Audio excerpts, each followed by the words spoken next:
Bismillahirrahmanirrahim. Alhamdulillahi rabbil alamin, wassalatu wassalamu ala asyrafil mursalin wa ala alihi wa sahbihi ajma'in. Amma ba'd.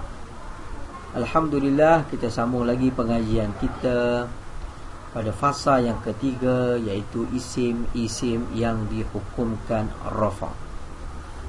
Jadi peringatan yang ingin saya ingatkan di sini, bab ini adalah bab yang hanya menceritakan perihal isim sahaja, yakni perihal fi'il sudah tidak dibicarakan pada fasa ini. Selepas kita mengetahui hukum rafa' dan tanda-tanda rafa' yang 4 itu, sekarang kita akan berjumpa pula isim apakah yang dihukumkan rafa'. Seperti pengajian yang terdahulu, saya ada nyatakan ciri-ciri isim yang rafa' tetapi tidak sempurna. Maka pada fasa yang terakhir ini, kita akan mendapati isim-isim yang dihukumkan rafa' itu terdapat 7. Mana ada 7 jenis isim yang kalau kita jumpa dia, maka dia itu pasti akan dihukumkan rafa'. Isim yang apa? Apa namanya? Namanya itu kita akan belajar pada bab ini. Maka seperti mana yang kita sudah maklumkan tadi, terdapat 7 ya, isim-isim yang dihukumkan rafa'. Kita tengok nama-nama dia. Yang pertama, ia dinamakan fa'il. Mungkin ada yang sudah biasa dengar fa'il. Yang kedua, naib fa'il. Yang ketiga, mubtada. Yang keempat, khabar. Yang kelima, isim kana. Yang keenam, khabar inna. Dan yang ketujuh, tawabi' isim marfu', yakni yang mengikut isim marfu'. Maka ini terdapat 7, dan kita akan perbahaskan, bicarakan satu persatu mengenai isim-isim ini agar jelas bagaimana kedudukannya, bagaimana cara kita nak mengenal fa'il, apakah maksud fa'il. Semua akan dibahaskan pada pelajaran yang akan datang. Maka kita mulakan dengan isim marfu' yang pertama adalah fa'il. Apa makna fa'il? Orang yang melakukan perbuatan. Ini orang yang melakukan perbuatan itu dipanggil fa'il. Macam saya sekarang sedang bercakap, maka saya ini dipanggil fa'il. Contohnya, sedang bercakaplah oleh Idris. Idris itu siapa? Idris itu adalah fa'il. Apakah itu fa'il? Orang yang sedang melakukan perbuatan bercakap, itu dipanggil fa'il. Maka di sini kita dapat faham, apabila kita menjumpa sesuatu isim yang dia itu diletakkan sebagai fa'il, maknanya orang yang melakukan perbuatan, maka hukumnya tidak ada yang lain melainkan hukum rafa' sahaja. Fa'il hanya saja hukumnya rafa' sahaja, tidak ada hukum yang lain.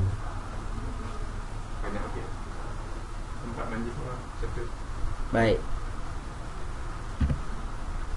kita tengok apakah hukum fa'il.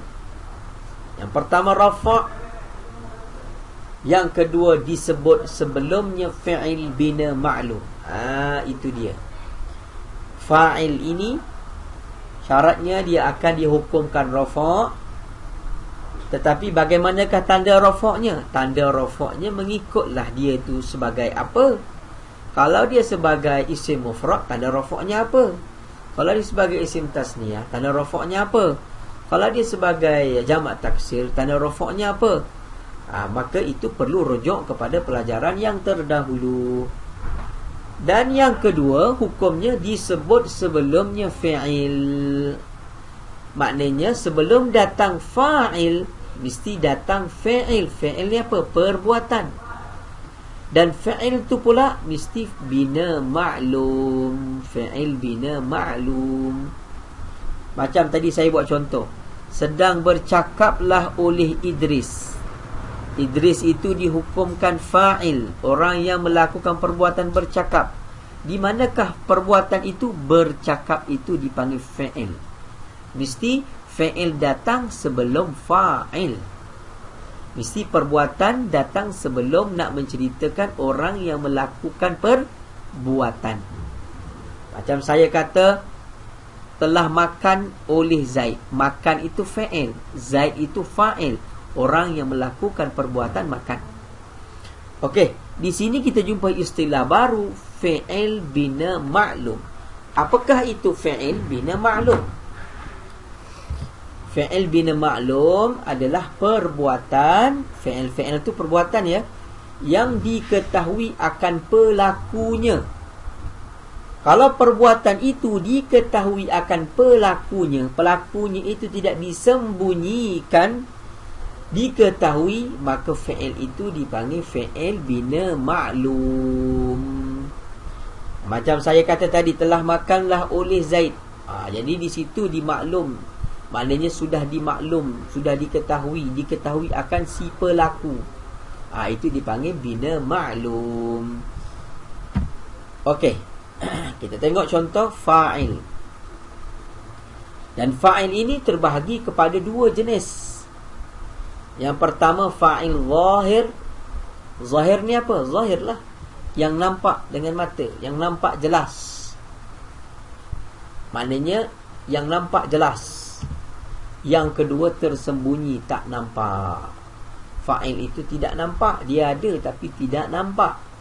Nanti kita akan perhatikan contoh satu persatu mengenai permasalahan ini. Kita tengok ya. Yang pertama fa'il zahir.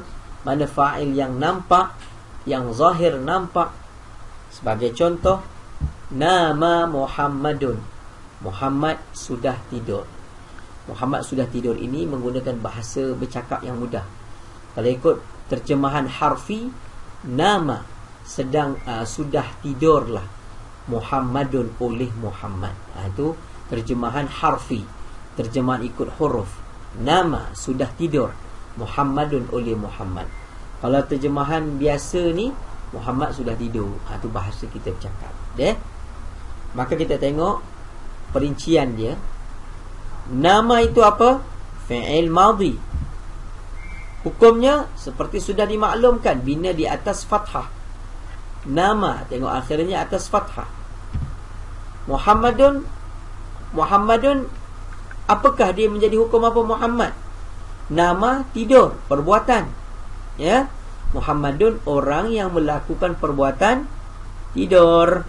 Maka nama ini dipanggil fi'il bina maklum kerana menjelaskan siapa pelakunya, dan Muhammadun ini si pelaku, dan dia dipanggil fa'il.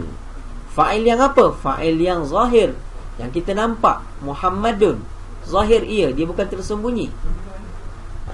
Dan fa'il tadi hukumnya apa? Hukumnya rafa'. Lepas tu alamat ataupun tanda rafa'nya apa? Dhammah. Sebab apa dia rafa' dengan dhammah? Kerana dia isim mufrad. Jadi saya singkatkan di sini. Saya tidak sebut seperti mana pada pengajian yang dahulu saya sebut kalimah apa, hukumnya, sebab. Tapi di sini saya tidak sebut kerana kita sudah pandai. Bila mana sudah pandai, kita shortcut saja, maka ibunda, ayahanda yang ada dalam program ini dapat memahami maksudnya, insya-Allah taala. Muhammadun adalah fa'il yang zahir. Hukumnya rafa'. Apa tanda rafa'? Dhammah. Muhammadun nampak dhammah itu jelas. Mengapa dia rafa' dengan dhammah? Sebabnya dia isim mufrad, isim yang tunggal. Okey. Itu contoh yang pertama. Contoh fa'il zahir. Fa'il yang kedua adalah fa'il yang tersembunyi, yang kita tidak nampak. Maksud tersembunyi ini maknanya dirinya itu tidak disebut dengan zahir. Contoh, tengok contoh. Saya gunakan contoh yang sama, cuma saya terbalikkan sahaja. Muhammadun nama. Muhammad itu nama, sudah tidurlah ia. Di sini nama maknanya sudah tidurlah ia, ada ia, dia. Dia ini dipanggil dhamir yang tersembunyi. Ya, fa'il itu tersembunyi, maknanya tidak zahir. Tidak disebutkan siapakah dia itu. Itu dipanggil fa'il tersembunyi. Macam ini, Muhammad itu sudah tidurlah ia, ataupun sudah tidurlah dia. Dia itu siapa? Muhammad lah. Tetapi tidak dijelaskan nama Muhammad selepas daripada fa'il ini. Itu dipanggil fa'il yang tersembunyi. Dia bersalahan macam contoh tadi. Contoh tadi, Muhammadun berada di depan nama. Sekarang di depan nama Muhammadun tidak ada. Tetapi fa'il itu disebut, tapi secara tersembunyi. Maknanya tersembunyi. Dia itu merupakan tersembunyi. Itu maksud tersembunyi di sini. Tengok contoh Muhammadun, mubtada yang kita akan belajar nanti apa dia. Mubtada hukumnya rafa', tanda rafa'nya adalah dhammah sebab dia isim mufrad. Baik. Nama fi'il madhi, bina atas fathah. Fa'ilnya mana? Fa'ilnya itu dhamir yang tersembunyi, iaitu dia fa'ilnya. Nama, telah tidurlah dia. Macam ginilah. Bila contohnya satu orang ibu tanya kepada abang. Contohnya abangnya nama Muhammad. Muhammad, kan, mana adik Abdul Rahman, mana dia? Maka abang yang nama Muhammad tadi dia kata, tidur Umi. Tidur Umi. Dia cakap macam tu, tidur Umi. Dia tak cakap